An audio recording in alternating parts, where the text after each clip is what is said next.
Pinirmahan na raw ni Senate President Franklin Drilon ang subpina para kay Janet Lim Napoles para sa investigasyon ng Senado sa pork barrel scam. Bago nito, nagharap naman sina Senador Jinggoy Estrada at Commission on Audit Chair Grace Pulido Tan sa unang pagkakataon mula nung nag-privilege speech si Estrada kung saan isa si Tan sa kanyang mga pinuna. Nakatutok si Jam Santos. Matapos ang ilang linggong debate tungkol sa pagpapatawag kay Janet Lim Napoles sa investigasyon ng Senado, inanunsyo ni Senate President Franklin Drilon na pipirmahan na niya ang subpina para sa sinasabing utak ng pork barrel scam. The public criticism that came our way has undoubtedly injured the image of this institution before a public hungry to see Janet Napoles being grilled in the Senate halls. I wish to inform my colleagues and this chamber and the public that I have decided to sign the subpoena requiring Ms. Janet Napoles to appear before the Senate through the committee to the Blue Ribbon Committee. Dahil sa hindi pagpirma noon ni Drilon sa subpina, pinagdudahan ang Senate President. May nagsasabing meron daw kasi siyang gustong pagtakpan, kaya ayaw niyang paharapin si Napoles sa investigasyon ng Senate Blue Ribbon Committee kaugnay ng pagkulimbat umano sa 10 bilyong pisong pork barrel ng mga mamabatas. Lumutang din ng mga litrato kung saan magkasama sina Drilon at Napoles, kuha sa party sa mausoleo ng mga Napoles. Paliwanag noon ni Drilon na imbitahan lamang siya sa party pero wala raw siyang transaksyon dito. Kahapon, iniugnay naman si Drilon kay Napoles ni Sandra Cam, ang presidente ng Whistleblowers Association of the Philippines. Ayon kay Cam, matagal na umanong magkakilala sina Drilon at Napoles. May source din daw ito na nagsasabing 100 milyong piso ang inambag ni Napoles sa kampanya ng Liberal Party senatorial slate nitong 2013 elections kung saan si Drilon ang campaign manager.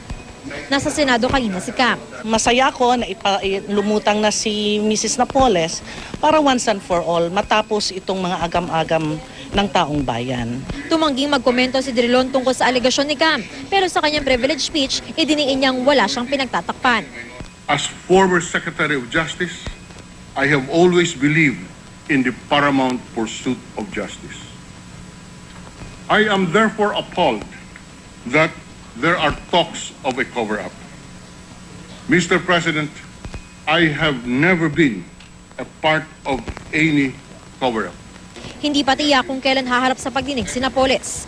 Ang isa sa mga nadawit sa pork barrel scam si Senador Jinggoy Estrada, sinusuportahan ang desisyon ni Drilon. And we ought to know the truth, and I hope if Mrs. Napoles will decide or will be summoned by the Senate, and if she appears before this committee, before the Senate Blue Ribbon Committee, I hope she bears everything, she will tell the truth, and as you said, punish the guilty and acquit those who are innocent.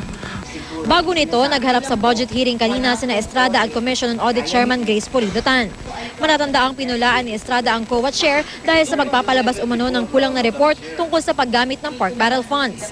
Ginisa ni Estrada si Tan hindi tungkol sa budget kundi sa mga pahayag nito ukol sa PDAP. Ano ang kinalaman ng legislator doon? Yung pag-endorse lang? Di ba sila nag-implement, yung IA sa nag-implement? Sabi ho ng IA, hindi po Pag nandun na yung pera sa kanila, so ano na pakialam ng mga legislator? Well, sir, I think it is a matter of evidence. Because number one, we have the statement. Assuming we endorsed, we repeatedly endorsed this particular NGO. Una-una, kasi ang perception ng taong bayan, ang mga senador ang umahawak ng pera. Which is not correct. Am I correct? Hindi naman, Sir, sandali lang, hindi naman dumadaan sa amin ng pera eh. Correct? Ang pera po sa aming napag-alaman ay rini-release po mismo ng DBM diretso sa implementing agency. Hindi pa inaprubahan ng proposed budget ng COA dahil may mga tanong pa raw si Estrada at ang mga kasamahan niya sa minority bloc. Jam Sante, nakatutok, 24 oras.